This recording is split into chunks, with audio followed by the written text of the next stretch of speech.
Hello everyone, कैसे हैं आप लोग। आज की क्लास में हम पढ़ने वाले हैं क्लास 10th साइंस का chapter number 3 metals and non metals. ठीक है, चलिए स्टार्ट करते हैं। आपने क्लास 9 में एलिमेंट्स के बारे में पढ़ा होगा। एलिमेंट्स मतलब आपका hydrogen, helium, lithium, beryllium, boron, carbon, nitrogen, sodium, calcium, magnesium, ये सब एलिमेंट्स इनको बोलते हैं। तो इन सभी एलिमेंट्स को हम लोग दो कैटेगरी में डिवाइड कर सकते हैं। ये एलिमेंट्स क्या तो मेटल होंगे या फिर नॉन मेटल्स होंगे। तो कैसे डिवाइड करेंगे हम इन दोनों में, तो हम लोग उनका प्रॉपर्टीज़ को देखकर उनको बोल पाएंगे कि वो मेटल है या फिर नॉन मेटल। तो चलिए स्टार्ट करते हैं प्रॉपर्टीज़ को देखना। सबसे पहले हम लोग फिजिकल प्रॉपर्टीज़ देखेंगे, वो भी मेटल्स का। मेटल्स का प्रॉपर्टी पढ़ने से पहले आप ये कुछ कॉमन मेटल्स का नाम है, इसको एक बार देख लीजिए। Iron, copper, aluminium, magnesium, sodium, lead, zinc, ये सब कुछ कॉमन मेटल्स का नाम है। याद नहीं करना है, सिर्फ ध्यान में रखिए बस। तो पहला फीचर मेटल्स का है कि metals in their pure state have a shining surface. This property is called metallic lustre. Metal अगर प्योर स्टेट में है, प्योर मेटल है, तो वो हमेशा शाइन करेगा। तो मेटल का शाइन करने का प्रॉपर्टी को हम लोग बोलते हैं मेटेलिक लस्टर। ये वर्ड याद कर लीजिए, लस्टर। ठीक है, चलिए ये पहला प्रॉपर्टी हुआ कि मेटल शाइन करते हैं।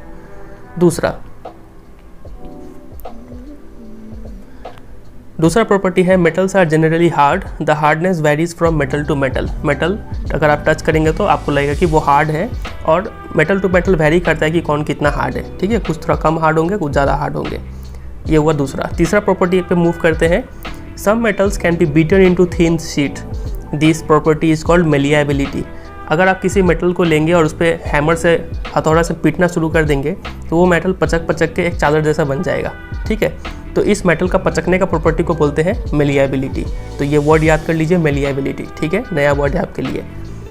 और गोल्ड और सिल्वर दो ऐसे मेटल है जो मोस्ट मेलिएबल है। ठीक है, इनको आप जितना चाहे उतना पिचका सकते हैं, और यही इनका इसी प्रॉपर्टी के रीजन से ये दोनों ज्वेलरी बनाने के लिए यूज़ किए जाते हैं। समझे कि नहीं यहाँ तक। चलिए, तो 3 प्रॉपर्टी अभी तक हमने देखा। मूव करते हैं चौथे प्रॉपर्टी पे। The ability of metals to be drawn into thin wires is called ductility. Gold is the most ductile metal. अगर आप किसी मेटल को खींचेंगे ना, तो खींचते खींचते वो क्या बन जाएगा, एक पतला सा तार के रूप में कन्वर्ट हो जाएगा। तो मेटल का इस प्रॉपर्टी को बोलते हैं डक्टिलिटी। किसी भी मेटल को खींचने से वो लमड़ के तार जैसा हो जाएगा, तो इसको डक्टिलिटी बोलते हैं। और गोल्ड मोस्ट डक्टाइल मेटल है, मतलब गोल्ड को आप खींचेंगे तो वो लंबा होते चला जाएगा। बोला जाता है कि अगर 1 ग्राम सोने से आप 2 किलोमीटर लेंथ तक का लंबा वायर बना सकते हैं। ठीक है, इतना डक्टाइल है गोल्ड। चलिए, तो it is because of their malleability and ductility that metals can be given different shapes according to our needs. तो मेटल्स में यही 2 प्रॉपर्टी है, मेलिएबिलिटी एंड डक्टिलिटी, जिस रीजन से हम लोग इसे डिफरेंट शेप्स में कन्वर्ट कर पाते हैं। मूव करते हैं अगले प्रॉपर्टी में। अगला प्रॉपर्टी काफ़ी सिंपल है। Metals are good conductors of heat and have high melting points. इसको समझना काफ़ी आसान है। आप इस एक्टिविटी में देखिए, यहाँ पे एक मेटल माउंट किया गया है और यहाँ से हीट करना स्टार्ट कर दिया गया है, और यहाँ पे एक वैक्स मोमबत्ती लगाया हुआ है। ठीक है, तो थोड़ी देर बाद पता चलेगा कि ये मोमबत्ती पिघल गया। इसका मतलब ये जो हीट है वो यहाँ से यहाँ ट्रांसफ़र हुआ है। तो बोलते हैं हम लोग कि मेटल्स क्या है, गुड कंडक्टर ऑफ हीट है। ठीक है, और उनका मेल्टिंग पॉइंट हाई होता है, मतलब ये ऐसे ही नहीं पिघलेंगे, इनको बहुत हीट करना पड़ेगा तब जाके वो मेल्ट होंगे, इसीलिए उनका मेल्टिंग पॉइंट हाई है। ठीक है, ये हो गया अगला property. The best conductors of heat are silver and copper. ये 2 ऐसे मेटल है जो सबसे अच्छा हीट कंडक्ट करते हैं। और लेड और mercury are comparatively poor conductors of heat. ये दोनों उतना अच्छे से हीट कंडक्ट नहीं करते हैं, लेकिन फिर भी ठीक ठाक सा कर लेते हैं। ठीक है, चलिए अगले प्रॉपर्टी में मूव करते हैं। इलेक्ट्रिसिटी कंडक्ट करेंगे कि नहीं। तो मेटल्स क्या होते हैं, generally good conductors of electricity होते हैं। इस बात को आप याद कर लीजिए। यहाँ पे एक एक्टिविटी में दिखाया गया है, एक इलेक्ट्रिक सर्किट यहाँ पे सेटअप किया गया है। ये है बैटरी, ये है बल्ब, ये है स्विच, और यहाँ पे क्लिप है, और इस क्लिप के बीच में आप किसी भी मेटल को रखेंगे तो ये बल्ब ग्लो कर जाएगा। बल्ब ग्लो कर जाएगा मतलब इस मेटल से इलेक्ट्रिसिटी पास किया है। ठीक है, तो इसलिए यहाँ पे लिखा गया है कि metals are good conductors of heat. समझे कि नहीं ये प्रॉपर्टी।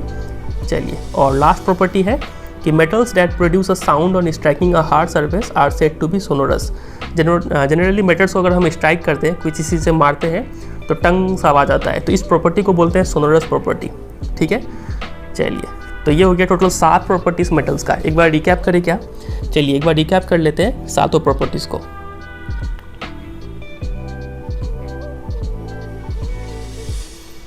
प्रॉपर्टी नंबर 1 था कि मेटल्स शाइन करते हैं, और इस प्रॉपर्टी को हम लोग बोलते हैं metallic lustre. Property number 2, metals are generally hard, और हार्डनेस वेरी करता है metal to metal. Property number 3, some metals can be beaten into thin sheets, और इस प्रॉपर्टी को बोलते हैं मेलिएबिलिटी, बहुत इंपॉर्टेंट। ठीक है, gold and silver most malleable metals है। उसके बाद हमने देखा डक्टिलिटी। डक्टिलिटी मतलब अगर आप किसी मेटल को खींचेंगे तो वो तार बन जाएगा, इस प्रॉपर्टी को बोलते हैं डक्टिलिटी, और गोल्ड मोस्ट डक्टाइल मेटल है। तो ये था चौथा प्रॉपर्टी। पांचवा प्रॉपर्टी था metals are good conductors of heat and have high melting point, ठीक है, ये पांचवा। और छठा प्रॉपर्टी था metals are good conductors of electricity. और सेवन्थ प्रॉपर्टी कि मेटल्स सोनरस होते हैं। सोनरस मतलब टंग घंटी जैसा आवाज़ साउंड प्रोड्यूस करते हैं, ठीक है। चलिए, तो ये हमने देख लिया मेटल्स का प्रॉपर्टी, सातों अच्छे से याद कर लीजिए। तो ऐसा एलिमेंट जिनमें ये सब प्रॉपर्टी प्रेजेंट होना, तो उस एलिमेंट को हम लोग मेटल बोलते हैं, ठीक है।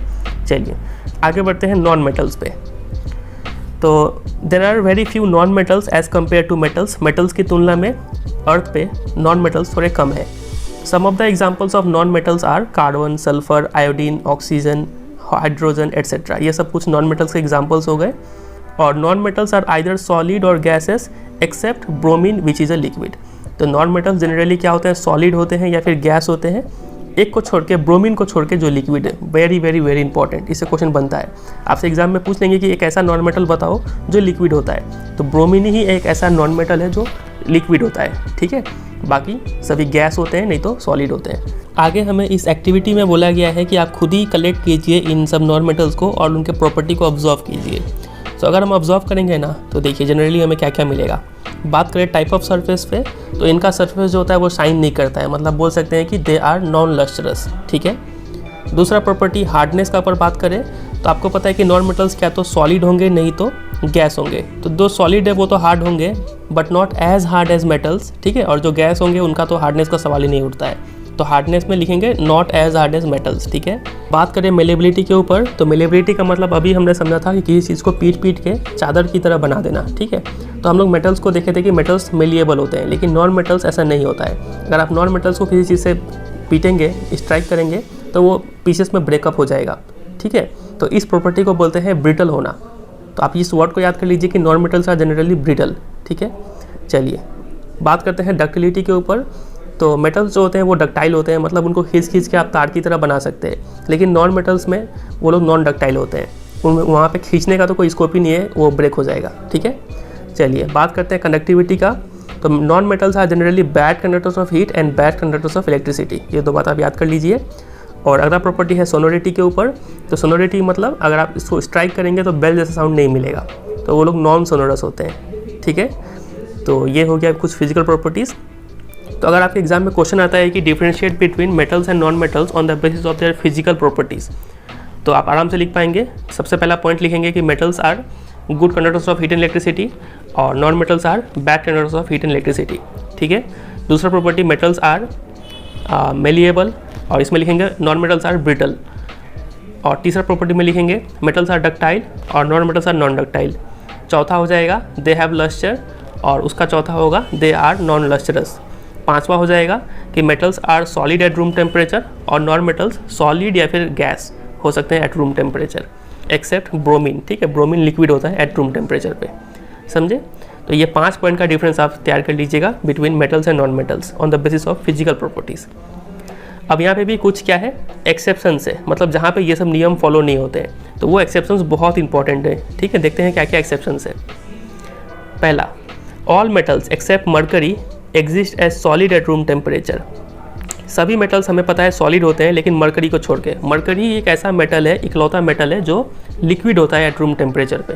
अगर आप मर्करी को देखेंगे तो वो लिक्विड स्टेट में होगा, तो इस बात को याद कर लीजिए। अगला बात यह है कि मेटल्स का जो मेल्टिंग पॉइंट होता है ना, वो हाई होता है। जनरली सब मेटल्स का मेल्टिंग पॉइंट हाई होता है, लेकिन गैलियम और सीजियम ये दोनों ऐसे मेटल है जिनका मेल्टिंग पॉइंट लो होता है। तो एग्जाम में आपसे क्वेश्चन पूछेंगे इसी एक्सेप्शन के ऊपर, ठीक है। आपसे पूछेंगे कि ऐसे दो मेटल का नाम बताओ जिनका मेल्टिंग पॉइंट लो होता है, तो आपको लिखना होगा गैलियम एंड सीजियम, ठीक है। चलिए अगला एक्सेप्शन का बात करें, iodine is a non metal but it is lustrous. अब ये देखिए, नॉन मेटल जनरली क्या होता है, नॉन लस्टरस होते हैं, लेकिन आयोडीन एक इकलौता नॉन मेटल ऐसा है जो साइन करता है, ठीक है। लस्टरस मतलब साइन करना, इसको भी याद कर लीजिए। तीसरा है, कार्बन एक ऐसा नॉन मेटल है जो अलग अलग फॉर्म में पाया जाता है, और इस अलग अलग फॉर्म को हम लोग एलोट्रॉप बोलते हैं। डायमंड फॉर एग्जांपल एक एलोट्रॉप है कार्बन का, और ये हार्डेस्ट नेचुरल सब्सटेंस है जो अर्थ पे एग्जिस्ट करता है, और इसका मेल्टिंग पॉइंट और बॉइलिंग पॉइंट दोनों ही हाई होता है, तो ये भी एक एक्सेप्शन हो गया। सिमिलरली ग्रेफाइट एक और एलोट्रॉप है कार्बन, मतलब एक और रूप है कार्बन का, और ये भी इलेक्ट्रिसिटी कंडक्ट करता है, तो ये नॉन मेटल होने का बावजूद भी इलेक्ट्रिसिटी कंडक्ट करता है। डायमंड भी नॉन मेटल होने का बावजूद इसका मेल्टिंग पॉइंट हाई है, बॉइलिंग पॉइंट हाई है, ठीक है। तो ये सब एक्सेप्शन है जहाँ पे रूल्स काम नहीं करते हैं। चौथा एक्सेप्शन है alkali metals, for example lithium, sodium, potassium. ये सब ऐसे मेटल है जो काफ़ी सॉफ्ट होते हैं, इतने सॉफ्ट कि इनको आप नाइफ से काट सकते हैं, ठीक है। और इनका डेंसिटी लो होता है और इनका मेल्टिंग पॉइंट भी लो होता है। तो ये बहुत इंपॉर्टेंट है। चौथा नंबर, आपसे पूछेंगे कि ऐसा मेटल का नाम बताओ जिसको नाइफ से कट कर सकते हैं, तो सोडियम, पोटेशियम, लिथियम, ये सब कुछ ऐसे मेटल्स हैं, ठीक है। तो जो येलो से हाईलाइट किया हुआ है इसको आप अंडरलाइन भी कर लीजिए और याद भी कर लीजिएगा, ठीक है। चलिए आगे मूव करते हैं। आगे यहाँ पे दो छोटा सा लाइन में कुछ लिखा हुआ है कि non metals produce acidic oxides when dissolve in water, on the other hand most metals give rise to basic oxides. ये हमने पिछले चैप्टर में भी देखा था कि नॉन मेटल्स जो ऑक्साइड होते हैं वो एसिडिक नेचर होते हैं और मेटल ऑक्साइड्स बेसिक नेचर में होते हैं, ठीक है। इसको हम थोड़ी देर में और डिटेल में देखेंगे, इसको आप याद कर लीजिए फिलहाल। चलिए कुछ क्वेश्चंस को निपटाते हैं। पहला question, give an example of a metal which number 1 is a liquid at room temperature. ऐसा मेटल बताइए जो रूम टेम्परेचर पे लिक्विड है। इकलौता ही वो मेटल कौन सा था? मरकरी, ठीक है। दूसरा, can be easily cut with a knife. छुरी से किसको काट सकते हैं? बोलिए, बहुत ईजी है। सोडियम लिख सकते हैं या फिर पोटेशियम या फिर लिथियम, ठीक है, यहाँ पे दिया हुआ था, ये रहा। अगला क्वेश्चन है, is the best conductor of heat. तो कौन सा ऐसा मेटल है जो हीट बहुत अच्छा कंडक्ट करता है? तो हमने दो मेटल के बारे में पढ़ा था, सिल्वर और कॉपर, तो कोई एक लिख सकते हैं आप। चौथा क्वेश्चन है, is a poor conductor of heat. तो हीट कौन अच्छा कंडक्ट नहीं करता है? तो लेड या फिर मरकरी में से कोई एक आप लिख सकते हैं, ठीक है। चलिए सेकंड नंबर क्वेश्चन है, explain the meanings of malleable and ductile. तो मेलिएबल और डक्टाइल का मीनिंग हमने समझ लिया है। मतलब मेलिएबल का क्या लिखेंगे? सब्सटेंसेस या फिर metals that can be beaten into thin sheets, मतलब पीट पीट के चादर बना सकते हैं, उसको बोलते हैं मेलिएबल, ठीक है। और डक्टाइल क्या होता है? सब्सटेंसेस या फिर metals that can be drawn into thin wires, खींच के तार बना सकते हैं, उसको बोलते हैं डक्टाइल। उस सब्सटेंस को बोलेंगे डक्टाइल, ठीक है।